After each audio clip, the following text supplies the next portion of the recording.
चलिए आज इस वीडियो में हम आपको बताएंगे कि प्लेंट और चार्जशीट क्या होती है। देखिए, ये वाद पत्र है, ये आरोप पत्र है। इन दोनों का काम क्या है और किन किन मामलों में होता है। देखिए, जो वाद पत्र है सिविल केसेस में होता है और आरोप पत्र आपके क्रिमिनल केसेस में होता है। तो ये नॉर्मली सभी जानते हैं। तो लेकिन इनका अपने अपने क्षेत्र में काम क्या है। तो देखिए, सबसे पहले अगर मैं दोनों को इक्वली इनको शामिल करूं, इन दोनों को अगर मैं इक्वली शामिल करूं तो इन दोनों का काम ये है, जिससे ये पता चलता है कि जो सामने वाला है, ठीक है, वो चाह क्या रहा है, उस पर कौन सा आरोप लगाया जा रहा है, वो क्या रिलीफ लेना चाह रहा है। एक तरीके से काम इनका ये है। जैसे वाद पत्र जब किसी भी मामले की जो सिविल केसेस होते हैं, जब उनकी स्टार्टिंग होती है, यानी कि मामले की कार्रवाई की स्टार्टिंग की बात कर रहे हैं, तो उसमें जो प्लेंटिफ होता है, जो वादी होता है, वो एक रिटन डॉक्यूमेंट सबमिट करता है कोर्ट के अंदर अपने मामले के संबंध में। अब वादी करेगा अपने मामले के संबंध में डॉक्यूमेंट सबमिट करा तो वो वाद पत्र होता है। लेकिन उसमें चीज़ें क्या होती हैं भाई, वो उस डॉक्यूमेंट्स को किसी तो पर्पज से आप उसमें सबमिट कर रहे होंगे ना न्यायालय के अंदर।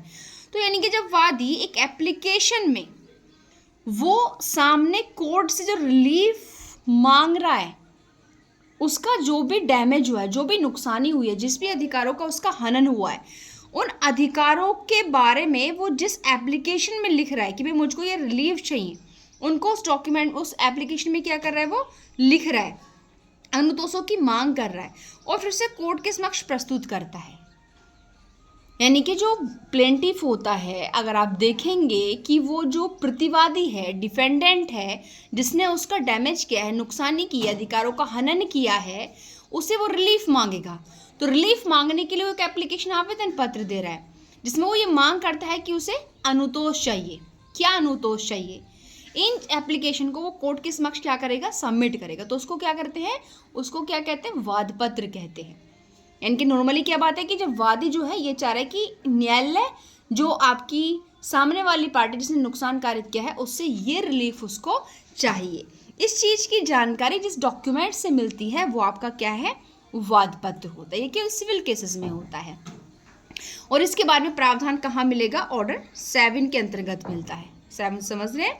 उसके बाद आती है भाई हमारी चार्जशीट। सबसे पहले तो अगर मैं यहाँ पर बात करूँ लीगल प्रोविजंस की, तो जो चार्जशीट है उसके बारे में प्रावधान BNSS के सेक्शन 193 के सब सेक्शन 3 के अंदर किया हुआ है।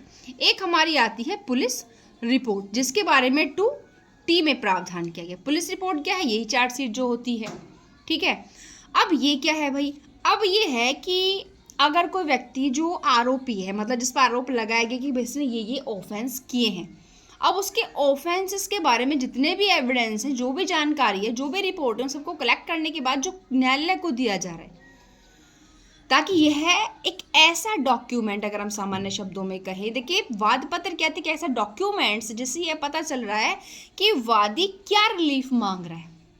चार्जशीट एक ऐसा डॉक्यूमेंट्स है जिससे यह पता चल रहा है कि आरोपी ने कौन से ऑफेंस किए हैं, कौन से अपराध किए हैं, ठीक है।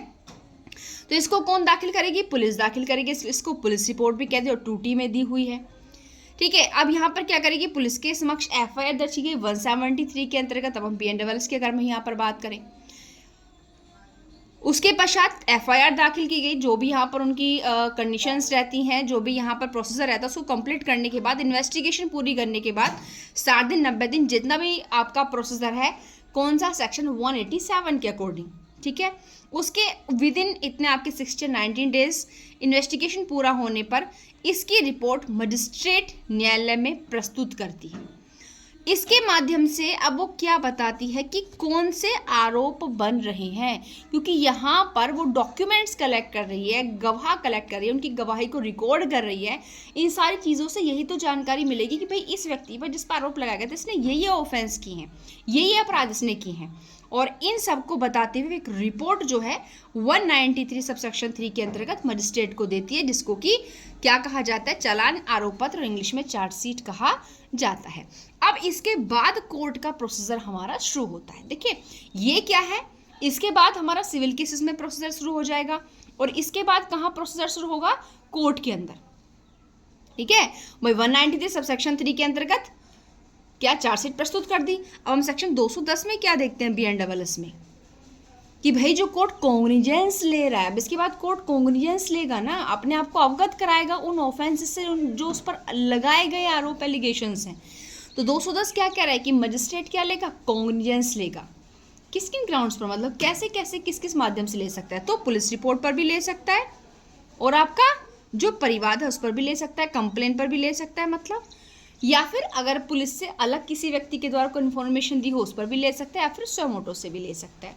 तो यहाँ पर हमारा टारगेट क्या है भाई, उसके बाद आपका क्या होगा, संज्ञान, और यहीं से कोर्ट के अंदर मामला जो है आपका स्टार्ट होता है। ठीक है, तो आई होप ये वाद पत्र और आरोप पत्र क्या होते हैं, एक ऐसा प्रोसेस है जिनके बाद न्यायालय के अंदर कार्यवाही शुरू हो जाती है, वाद पत्र में सिविल केसेस के अंदर और चार्जशीट में आपके क्रिमिनल केसेस के अंदर। तो यहाँ पर इन सब की जानकारी आई होप आपको हो गई होगी, और इसके अलावा अभी और भी बहुत सी ऐसी छोटी छोटी लीगल नॉलेज जिसकी जानकारी एज ए लॉ स्टूडेंट होने के नाते आपको होनी चाहिए, अगर आप पाना चाहते हैं, और अगर अभी तक भी आपने चैनल को सब्सक्राइब नहीं किया तो प्लीज़ सब्सक्राइब कर लीजिए, ताकि इस तरह की वीडियोस का नोटिफिकेशन आपको डेली बेसिस पर मिलता रहे। Thank you.